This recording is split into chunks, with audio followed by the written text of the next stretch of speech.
I understand, I messed up. I messed up. It's no one's fault but mine. I understand that, but y'all really treated me like I'm constantly getting in trouble for it. I'm not. I mean, I understand. I got a DUI and I ended up catching another. Criminal court. Did you think this was going to be rainbows and gumdrops?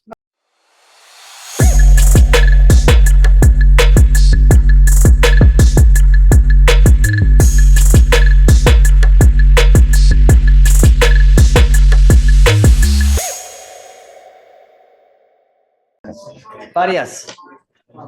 Yeah, it is. Okay. Two cases. Time served on the DWI, 13 months, deferred on assault. Gotcha. Eric. Shh. You are Frankie Farias. Mr. Farias, you're charged with two cases. You're charged with driving while intoxicated. You're also charged with assault of a family member.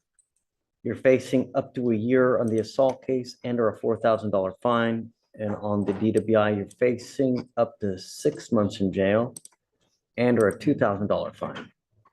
What have you guys worked out? So for he's pleading time served on the DWI, 13 months deferred on the assault conditions. Okay.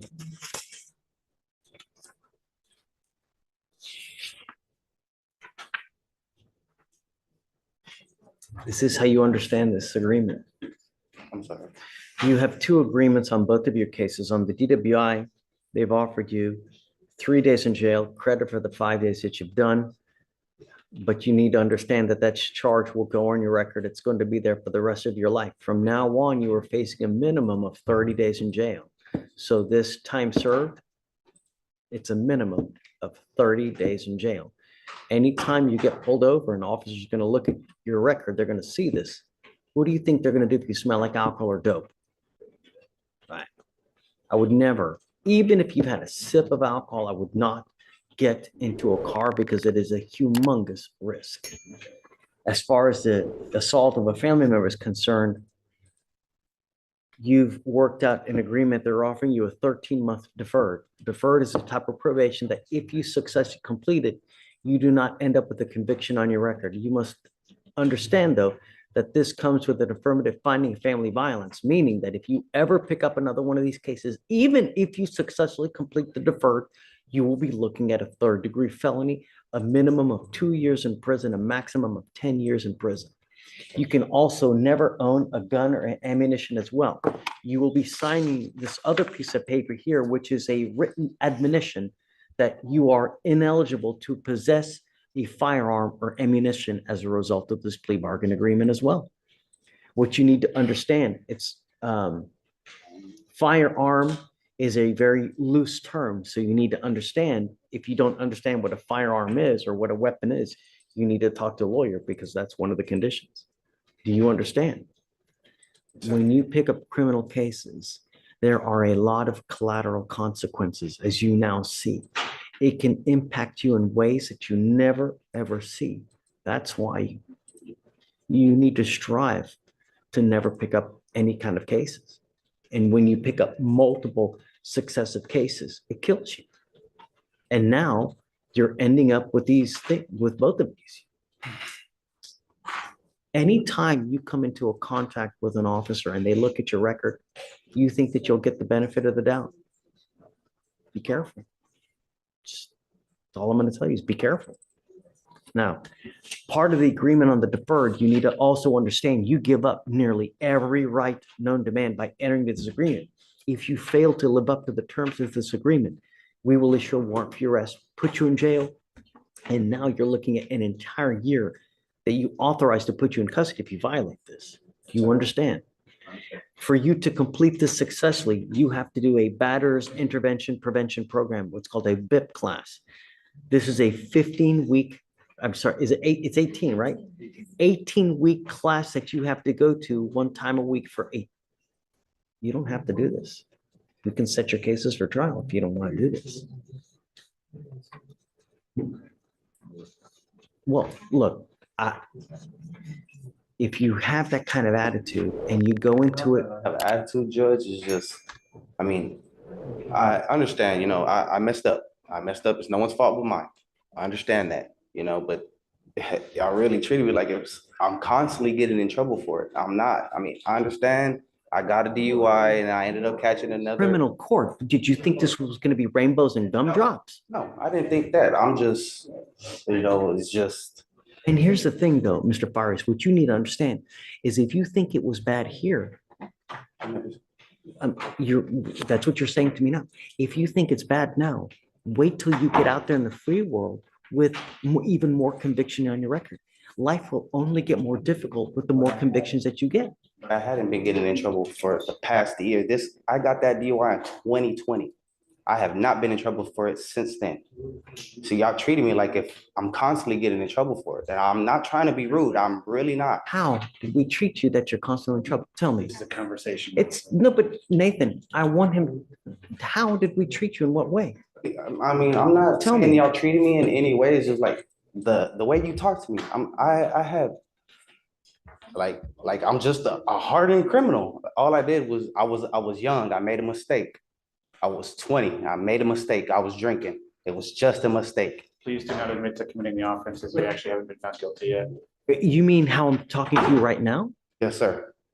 I'm telling you what to expect. And I understand that, And I'm but telling you how it's going to affect you. and I understand that. And I'm telling you that you can't own a gun.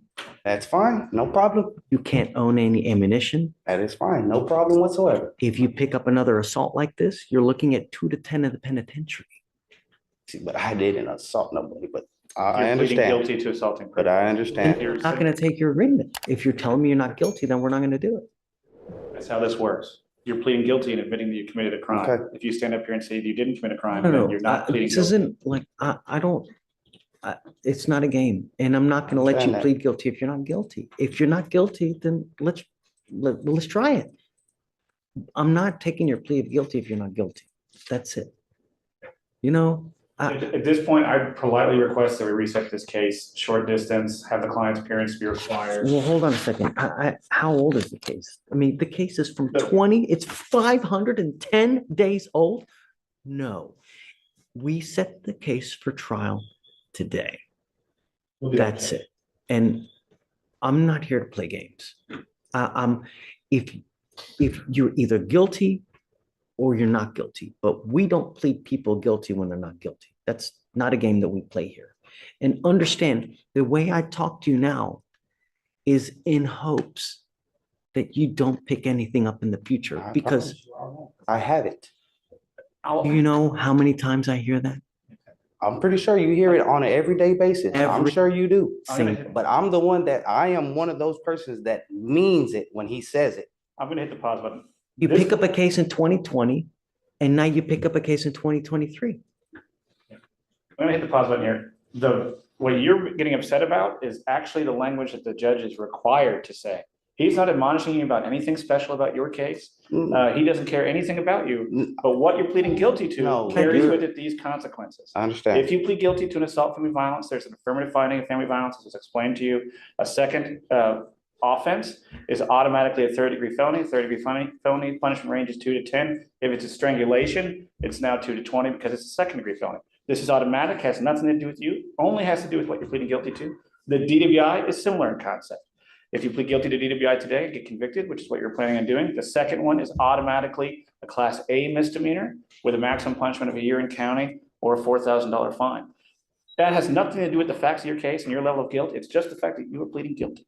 At the same time, I don't like this conversation. We're walking away and we're going to have a later court date. So you go over here. So if you want to continue on the DWI and tee up the assault, we can do that as well. No, Judge. With him, we're not doing any pleas. At your request, we'll set the case for trial. I'd ask for 30 days. I'll have a conversation with Totally. him. And if he wants to do the plea, we can do the plea. And he will come up here with the proper understanding. It's not a big deal, but we either set it today or we, Oh, I'll just set it today because it'll be long enough that we can have a conversation. Almost So- 30 or so days, Judge. yeah, November 19th. That's That's, fine. it's over 30 days. Yeah. Okay. It's not that, it's just that I don't remember when Thanksgiving is, which is a week or two after that, so we're fine. It's that Tuesday. So it's the Tuesday before. Tuesday, the week before, Correct. we're fine. Okay, 11/19 it is on both cases. Is Ramona in the back? Do I need to go talk to her? Yes, no. Well, I'll tell them. But don't let No, them leave. Nathan, you're fine. It's a good day. Thank you, Ramona. You're welcome. We keep it working like Oouchie the boss. We tryna catch up like we hit us a fault. We gotta win, ain't taking no loss.